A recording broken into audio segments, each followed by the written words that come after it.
Prions le Seigneur.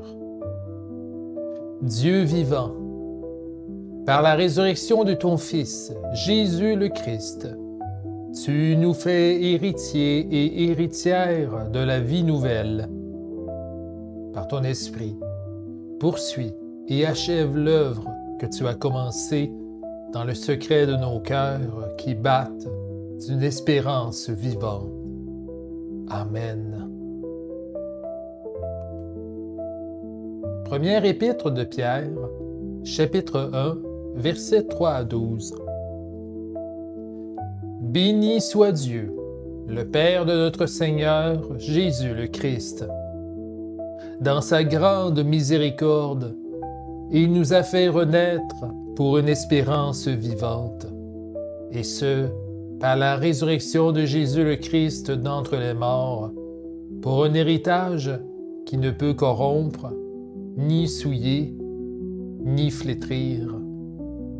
Cet héritage vous est réservé dans les cieux, à vous que la puissance de Dieu garde par la foi, pour le salut, prêt à se révéler au moment de la fin.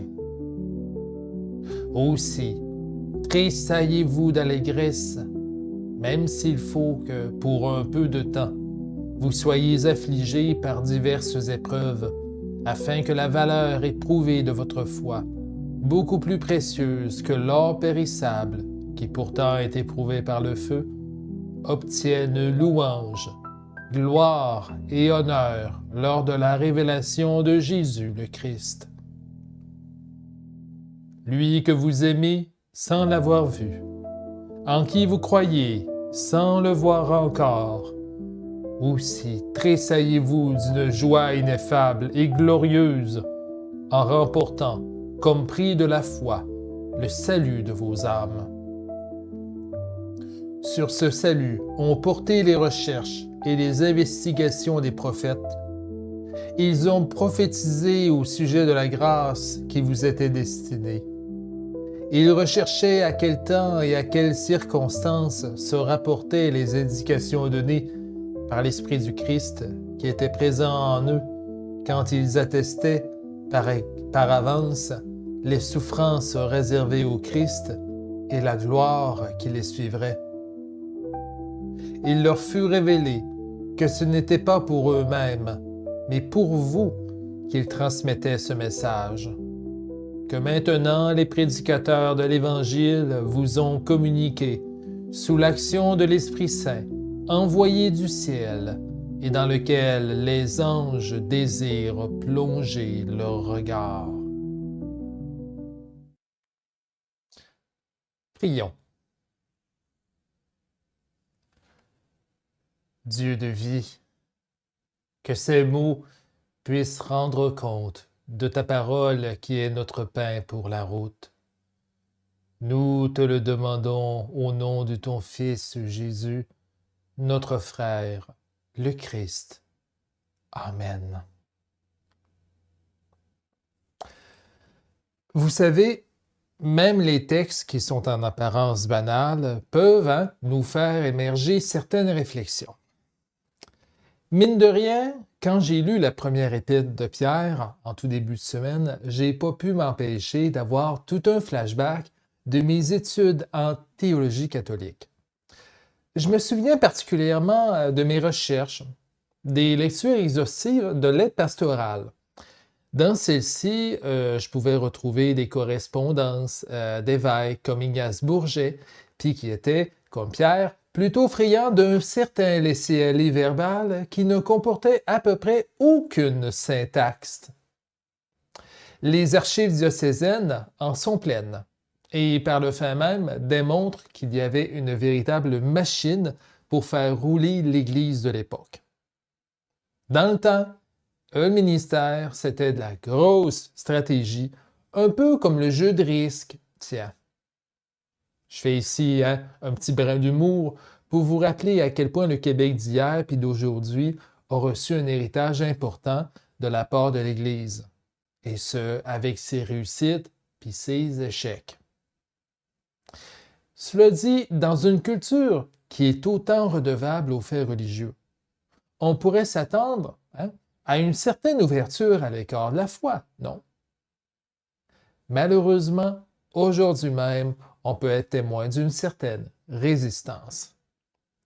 Sachant que certains et certaines d'entre vous habitent en dehors du Québec, il est bon de rappeler que le gouvernement caquiste a fait passer tout récemment son projet de loi quant à l'interdiction des fameuses prières de rue.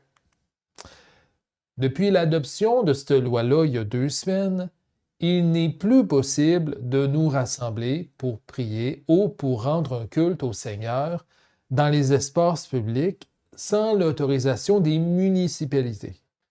Toute expression de la foi hors du sanctuaire est désormais restreinte. On pourrait être surpris et surprise, bien sûr, de cette direction-là, alors que notre société a pourtant été bâtie sur le roc de l'héritage du christianisme. Néanmoins, je crois qu'il y aurait plutôt raison de nous questionner par rapport à notre collectivité chrétienne. Parce que si on en est venu à ça, c'est qu'il y a anguille sous la roche quant à l'engagement chrétien dans les affaires de la cité. Sans rentrer dans un débat quant à savoir si l'Église s'est assez investie ou non dans l'espace public, je pense que la première épître de Pierre pourrait nous inspirer, et ce, surtout en ce qui a trait à la notion d'héritage.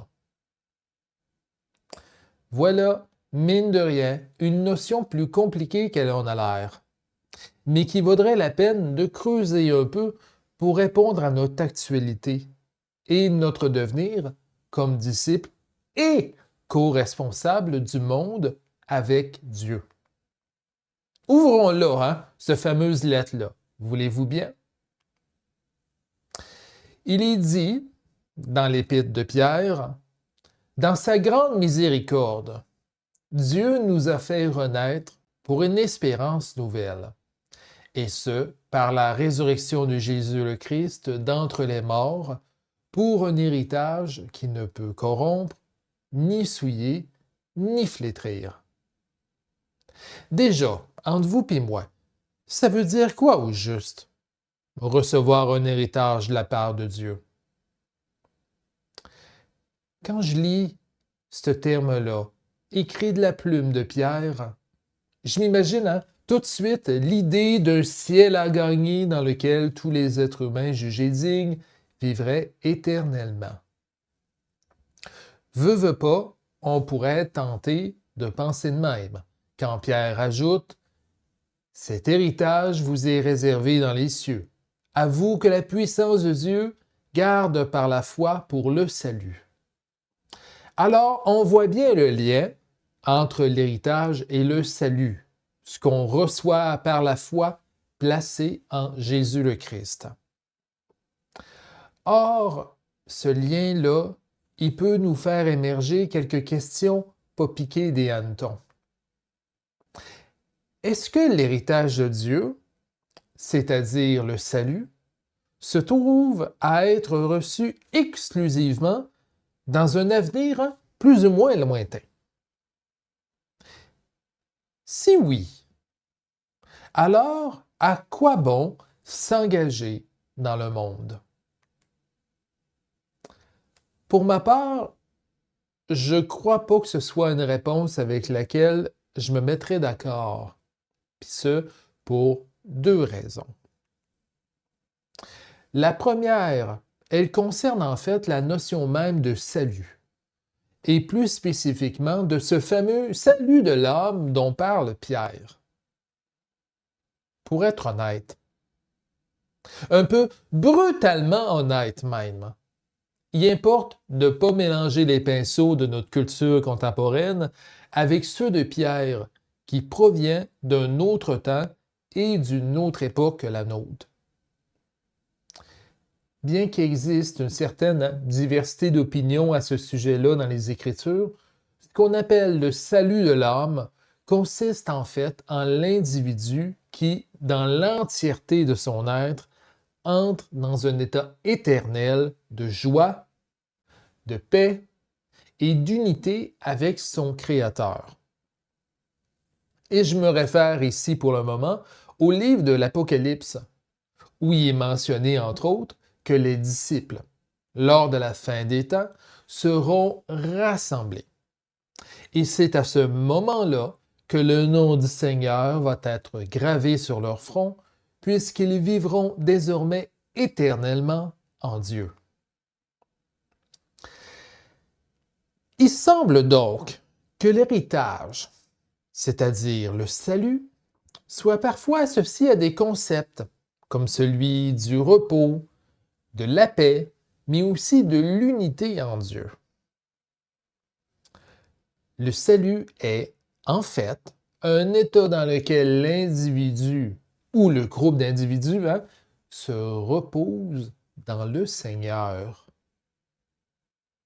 Notre héritage, pour y revenir, ça ne semble pas être celui de l'immortalité, mais un état autre et dans lequel nous vivons dans une unité complète avec notre Seigneur et notre Sauveur. Dans un deuxième temps, maintenant, il m'apparaît possible que cet héritage-là n'est pas seulement à venir, mais qu'il est actuel. Preuve en est l'Épître de Pierre où il évoque ce concept d'espérance vivante. Une espérance qui est vivante, que les héritiers et héritières à qui Pierre s'adresse vivent au quotidien. Cette juxtaposition-là de deux mots ont pour conséquence de faire sortir le salut et par extension l'héritage du domaine de la passivité et de l'avenir pour le rapprocher dans les temps présents, c'est-à-dire le ici, maintenant. Vous l'avez peut-être ressenti, mais l'état de repos en Dieu et d'unité dans le Seigneur auquel on est appelé, ce n'est pas seulement reçu dans la vie au-delà de la mort. Voilà un paradoxe auquel la foi chrétienne est bien habituée. Cet héritage qui nous est promis est ce don merveilleux de paix et d'unité à Dieu qui nous attend auprès de lui, mais dont il nous est aussi possible de goûter alors même que nous sommes encore parmi les vivants. Par conséquent, mon interprétation de l'héritage de Dieu dans l'Épître de Pierre peut nous imposer à l'esprit certaines questions pratico-pratiques. Comment nous engager comme héritiers et comme héritières dans ce monde-ci? Comment incarnons-nous et manifestons le don de Dieu? Le Québec, avec raison, est considéré comme une terre d'évangélisation particulièrement difficile à défricher du fait de certaines résistances. Néanmoins, rien n'est impossible à Dieu, qui passe toujours par ses disciples, qui sont appelés à cultiver la paix et l'harmonie là où ils se trouvent et investissent leur vie actuelle. Les disciples que nous sommes marchent à la suite de Marie de Magdala, du disciple aimé, mais aussi de Pierre, qui ont tous, eux aussi, hérité du Seigneur. L'épître de l'apôtre, malgré son apparente banalité, brille encore de pertinence 2000 ans plus tard, puisqu'elle consiste en une exhortation à incarner avec courage le don de Dieu. Frères et sœurs dans la foi, vous êtes ces trésors du Seigneur. Vous êtes ses héritiers et ses héritières. Dès lors, considérez ce qui vous est donné de surcroît et ce qui vous sera accordé lorsque le temps de l'ultime transition sera venu. Dieu est fidèle en ses promesses. Il les accomplit aujourd'hui même, en vous et parmi vous, qui êtes animés d'une espérance vivante. Gloire soit rendue au Seigneur, qui sans cesse nous couvre de ses largesses pour le bien du monde et des vivants. Amen.